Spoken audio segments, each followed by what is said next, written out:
እድሜ ስንት ነው?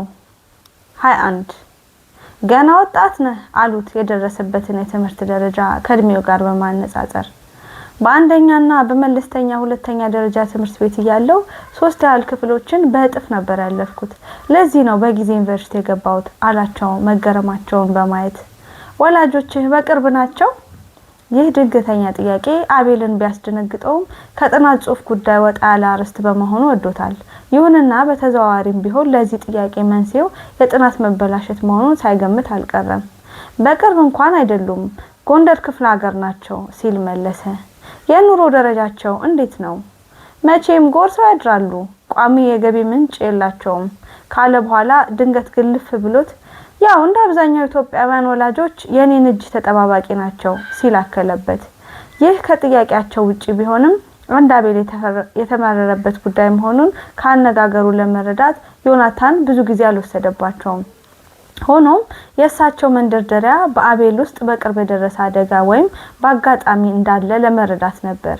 በዚህ ረገድ ቀጥተኛ መልስ ባያገኙም ጥርጣሬያቸውን ለማስወገድ ችለዋል። ታዲያ ብለው ዮናታን መናገር ያሰቡትን ሳይጨርሱ አጠገባቸው ያለው ቴሌፎን አቃጨለ። የስልክ ጥሪው የማን መሆኑን በልባቸው ገመቱ። ሁሉ ሊብሊንግ አሉ አንዳች ነገር እንደሚጠብቁ ሁሉ ፊታቸው ላይ ጉጉት እየተነበበ።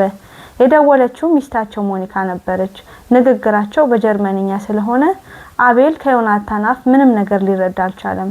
ነገር ግን የዮናታን ሚስት ጀርመናዊት መሆኗን በዩኒቨርሲቲ አካባቢ ሲወራ ይሰማ ስለነበር ዮናታን አሁን የሚነጋገሩት ከሷ ጋር መሆኑን ገመተ። ሰሞኑን በርሊን ውስጥ የሚገኘው የሞኒካ ወንድም በጠና ታሞ ከባድ ቀዶ ሕክምና እንዲደረግለት እየተጠባበቀ ነበር። ዮናታንና ሚስታቸውም ይህንኑ ጉዳይ በቴሌፎን በመከታተል አብረው ሲጨነቁ ነው የከረሙት። የተጠቀሰው ዕለት ደርሶ 3 ሰዓት ያህል የፈጀ ቀዶ ሕክምና ከተደረገለት በኋላ ወንድሟ በሰላማዊ ሁኔታ እንደሚገኝ ዘመዶቿ ከበርሊን ደውለው ለሞኒካ ይነግሯታል። ሞኒካም ወደ ዮናታን የደወለችው ይህንን ልታበስራቸው ነበር። ዮናታን ቴሌፎኑን ከዘጉ በኋላ በደስታ ስሜት ፊታቸው ፈካ። ከአቤል ጋር ጀምሮት የነበረውን አርዕስት በዜናው ጣልቃ ገብነት ለማሳጠር ተገደዱ። እስቲ ለማንኛውም እንደገና ያው አሉት በሚያባብል ድምጽ። አቤል በሽታ ራሱን ናጠ። ሐሳብ ውስጥ ገብተህ ወይም ተቻክሎ ይሆናል እንጂ አንተ እንዲህ አይነት ስራ እንደማትሰራ አተማመናለሁ እያሉ ለአቤል ወረቀቱን መልሰው ሰጡት። ወረቀቱን ሲቀበላቸው ፊቱ ላይ አንድ ስሜት አነበቡ። ስሜቱ የገባቸው ይመስላል። አይዞ የ3 ሳምንት ጊዜ ሰጥቻለሁ፣ ረጋ ብለህ ስራው አሉት። አቤል ሲወጣ ከአንድ ሱነቱ ውስጥ 2 ስሜቶች እየተሟገቱ ነበር። ስማ አቤል፣ አሁን ወረቀቱን መልሰ የተቀበልካቸው ምን ልጨምርበት ነው? የተቻለን ያህል ሰርተሃል። ይልቅ የማውቀው ይሄንን ያህል ነው፣ በቃ በልና መልስላቸው፣ ያሻቸውን ውጤት ይስጡ ይላል አንዱ ስሜት። ይህን ማምታታህን ትተህ እንደገና በደንብ አጥርተህ ለመስራት ሞክር። ተፍጨርጭረህ የመጨረሻ ዓመት መሆንህን አትርሳ። ወላጆችህም በተስፋ ያንተን እጅ ጠባቂዎች መሆናቸውን አትርሳ። የሚወዱህን መምህራኖችንም አታስቀይማቸው ይላል ሌላው ስሜት።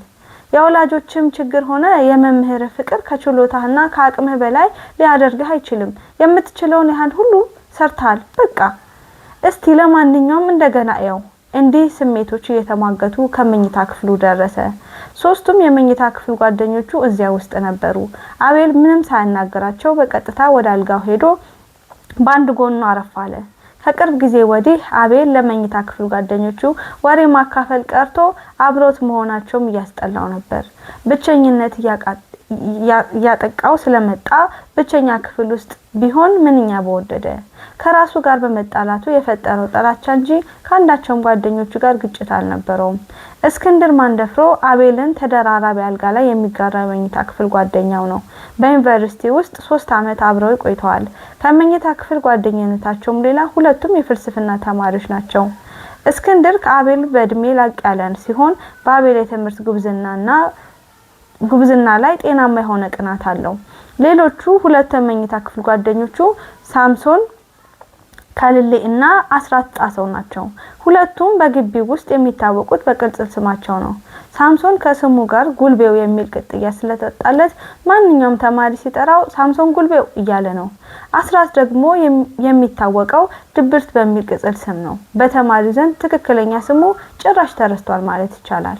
ሳምሶን ጉልቤው እና አቤል መኝታ ክፍል የመጣው በዚህ አመት ነው። ከእስክንድር ጋር የአንድ ሰፈር ልጆች ስለሆኑ አንድ የፍልስፍና ተማሪ ፈተና ወድቆ ከወጣ በኋላ ክፍላቸው ውስጥ ትርፍ መኝታ ክፍል መኖሩን አይቶ ነው። የሁለተኛ አመት የምጣኔ ሀብት ተማሪ ነው። በአንደኛ አመት ትምህርቱ ባገኘው ዝቅተኛ ውጤት ማስጠንቀቂያ ውስጥ ቢገባም ስፖርቱን አላቋረጠም። ስፖርትና ምግብ በጣም ይወዳል። የዛን ያህልም ሰውነቱ ስላልደበረ አፍላነቱ ይፈታተነዋል። ለዚህ ነው ጉልቤው የሚል ቅጥያ ይወጣለት። በዚህ ዓለም ላይ ማንም ሰው የሚያሸንፈው አይመስለውም። እንኳን እሱን ቀርቶ ጓደኞቹን የሚደፍር ከመጣ ማን ነው እሱ እናቱን ብሎ ማፍጠጥ ነው። ጥርሱን የማወልቅለት ሴትም ከሆነች ጥርሷን የማወልቅላት የጡንቻ መፈክሮቹ ናቸው። ሁሌ ሁሉን ሰው እንዳንቀጠቀጠ ነው። አንድ ቀን ብቻ በአንድ የግቢ ወጣት ተደፍሯል። ሳምሶን የምግብ አዳራሽ ሰልፍ አይወድም። ሁሌ ጥሶ ነው የሚገባው። አንድ ቀን እንደለመደው ሰልፍ ጥሶ ሲገባ ጉቱ በሽቆ ጭንቅላት እያለህ ለምን በጡንቻ ታስባለህ? በጡንቻ የሚያስብ አህያ ብቻ ነው አለው። አይረሳውም። ካልተደባደብኩ ብሎ ለጊዜው ሰጣ ገባ ቢገባም ከዚያ በኋላ ግን ባላቸው ግንኙነት ለራሱን በማይገባው ስሜት ሙግቱን ያከብረው ነበር። አስራት ፍጹም ዝምተኛ ነው። ብሶትም አለበት። እዚያው ለዚያው ይልጎመጎማል እንጂ በውኑ አይናገርም። ጣም የሌለው ዝምታው ያስጠላል። ማህበራዊ ኑሮ ውስጥ ያለ አይመስልም። ድብርት የሚል ቅጽል ስምም ያወጡለት ለዚህ ነው። ከሳምሶን ጋር ተደራራቢ አልጋ ቢጋሩም ቅሉ አይስማሙም። ሳምሶን ንጋት ላይ የተነሳ የሚሰራው ስፖርት ድምጽ ስለሚፈጥር ድብርትን ያናድደዋል። አልጋው ላይ የሚያደርገው መወራጨት ያበሳጨዋል። ከሁሉም በላይ ድብርትን የሚያናድደው ደግሞ የሳምሶን ፈስ ነው። በየጊዜው ቁልቁል ሲያንቦገቡገው አፍንጫውን ይዞ ከመነፋነፍ ሌላ ምርጫ አልነበረውም። አስራት ድብርት ሌላ በጣም የሚጠላው ነገር ቢኖር መኝታውን ማንጠፍ ነው። እንዲሁ እንዳብሰለሰለው የየትምህርት ወራቱ ይጨርሳታል እንጂ አንሶላውን አራግፎ በቅጡ አያነጥፈውም። ካልሲውን ማጠብም አይወድም። ከእስክንድርም የሚጣላው በዚህ ነው።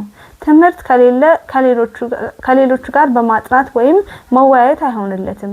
አጥፍጦ ከርሞ ፈተና ላይ መሟሟት ነው የሱ ችሎታ።